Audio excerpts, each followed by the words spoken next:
നമ്മൾ സാധാരണ ഒരു കർമ്മം നടത്തുമ്പോൾ ഒരു മഹാസങ്കല്പം ചൊല്ലാറുണ്ട്.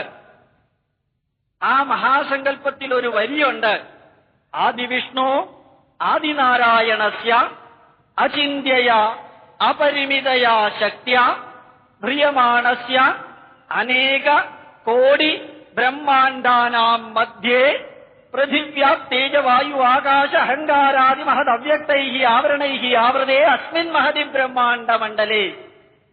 ആദിവിഷ്ണുവായ ആദിനാരായണന്റെ ചിന്തിക്കാൻ പറ്റുന്നതിലപ്പുറമുള്ള പരിമിതിയില്ലാത്ത ശക്തി കൊണ്ട് നിരന്തരം ഭ്രമണം ചെയ്തുകൊണ്ടിരിക്കുന്ന അനേക കോടി ബ്രഹ്മാണ്ഡങ്ങളുടെ ആധുനിക സയൻസ് പറയുന്നു billions and billions of galaxies, അനേക കോടി ബ്രഹ്മാണ്ഡങ്ങളുടെ മധ്യത്തിൽ പഞ്ചഭൂതങ്ങളായ പൃഥിവ്യാപ്തേജ വായു പ്ലസ് അഹങ്കാരം അവയർനെസ് അവ്യക്തൈഹി ആവരണൈഹി ആവൃതേ അസ്മിൻ മഹതി ബ്രഹ്മാണ്ഡമണ്ഡലേ.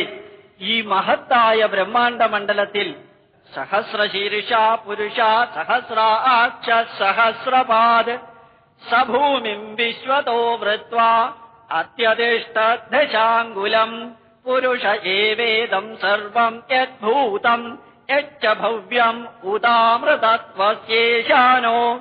ആയിരക്കണക്കിന് തലകളും ആയിരക്കണക്കിന് കണ്ണുകളും ആയിരക്കണക്കിന് പാദങ്ങളുമുള്ള ഒരു പ്രപഞ്ച പുരുഷൻ ഈ പ്രപഞ്ചത്തെ സൃഷ്ടിച്ച് അതിൽ നിന്നൊരു 10 അംഗുലം മാറി നിന്നു. അതിനെ മുഴുവനും പ്രവർത്തിപ്പിച്ചുകൊണ്ട് മാറി നിന്നു. വിശ്വതശ്ചക്ഷുരുത വിശ്വതോ മുഖോ വിശ്വതോ ബാഹുരുത വിശ്വതസ്പാദ് തം ബാഹുഭ്യാം ദമാദിസംപദത്രൈഹി ദ്യാവാ പൃഥിവീ ജനയൻ ദേവയേകാഃ. പൃഥിവിയും ദ്യാവാ പൃഥിവിയായ ജ്യോതിഷുകളെയും മുഴുവനും സൃഷ്ടിച്ച ഈശ്വരൻ ഒന്നാണ്.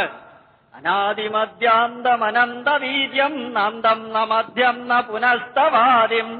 തുടക്കവും മധ്യവും അവസാനവും അറിയാത്ത ഒരു പ്രപഞ്ചപുരുഷനെ കുറിച്ച് ഭാരതത്തിൽ പറഞ്ഞിട്ടുണ്ട്.